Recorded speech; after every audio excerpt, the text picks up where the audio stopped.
Hey folks, welcome to Saito's Atlantica Commentaries. This is a follow-up video responding to several requests I received since the last one I posted.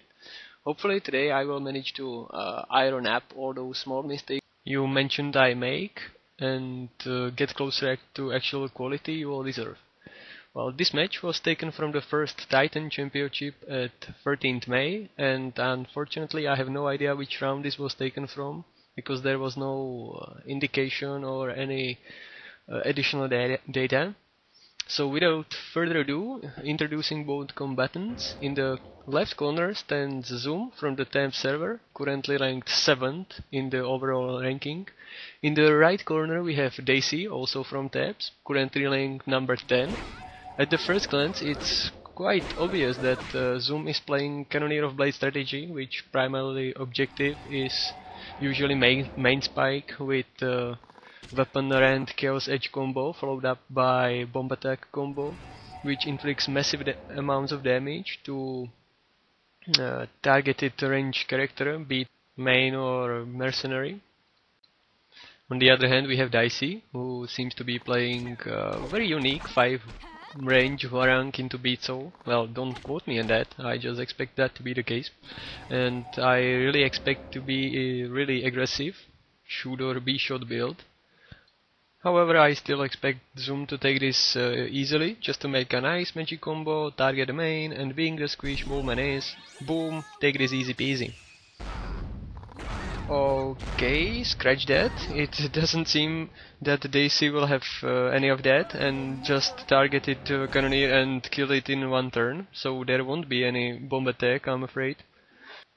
And I guess this really shows that these players have to know each other from their server. I guess they met each other many times in their respective weekly championships. They know each other's playstyles, thought process, they know what to expect and how to counter it, and Dacey actually came up with a really nice answer to Zumm's magic combo, because yeah, if you just finish off the cannoneer first, there won't be any danger of bomb attack, and that solves quite a lot of problems. What I want to draw your attention to really quickly is that Zumm is actually using Mana Pierce Scroll, which definitely proves that he was thinking about using magic attacks to decimate enemy. However, okay, Dacey just finished off another mercenary, and okay, this fight is getting out of hand pretty quickly, because now Zumm doesn't have any stun possibilities or even delay magic like arrest or using revolver rush to inflict massive amounts of magic damage to mana pierced enemies. And Dacey actually even used Signet on enemies' archers and forced another Holy Guard on enemy monk.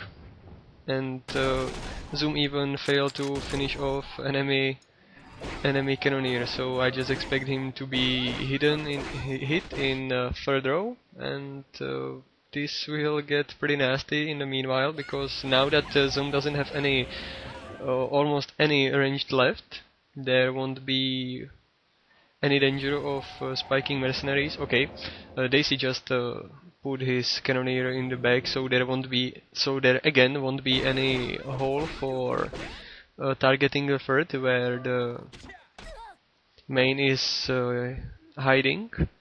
And now that the match has progressed this far, I feel the need that I should complement Dacey's build with the use of Minstrel, because if you think about it, it's really unwise to actually use Empress in your build if you are BowM main mercenaries, because with Warang, Empress and BowM main you have 3 bows that are just asking to be signeted with the princess's magic. So the Minstrel is quite a good way around it, because she has the Purify magic that can dispel any kind of debuff, so it's really useful for magic like Mana Seal on Monk, or Silence is on the second row, etc. And you avoid being assigned with Princess. You also can keep the constant Purify on your main to heal her to some degree. However, you always have to think about that if you use the Purify, you are deleting any kind of buffs you have, and those might be the Beast Soul, uh, Princess Order, that the Princess is passive magic that heals and gives defense. So yeah, I would definitely recommend to any BowM main to use the Minstrel instead of Empress, because think about it, the main has the silence, so you don't need Empress for silencing, and uh, Purify is a lot better in many cases than Empress Blessing, because it really cancels the continuous magic, so you just cancel the whatever there is on your mercenaries that you don't want, and you can use awakening on those mercenaries instantly. And the reason why I want to stress out this is because the Minstrel isn't really used much, because there is a problem with her that she is quite a squishy mercenary, and any kind of well, decent archer can take her down. However, in this build it works because Dacey runs the build that is even more aggressive than the usual ones, and so he snipes the snipers of the enemy snipe. Does it make sense? I'm not really sure, but just to say it once again, it basically this build works on the principle that you snipe the enemy snipers and keep Minstrel alive to make her presence in the party count, and that's what we seen in this fight, because there was the use of hallucination, there was the use of Purify, and overall she really made the difference in Dacey's party. So there isn't really much to say in the end. Dacey has won with his unique build, and we have seen how to counter the Cannoneer of Blades strategy. And really, if you think about it, you don't have to run a 5 range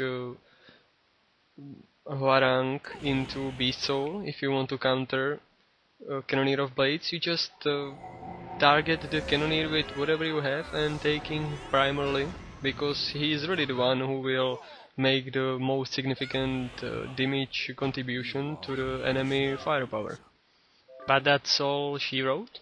Dacey is your winner, and as you can see, this build actually works, although it seems to be quite the lucky build that counts entirely on the combo, because if you don't snipe your enemy mercenaries or damage dealers fast enough, you're just gonna get owned and killed faster, or maybe later in the game. Okay, that will be all for today. I hope you enjoyed it. See you guys later. Or not.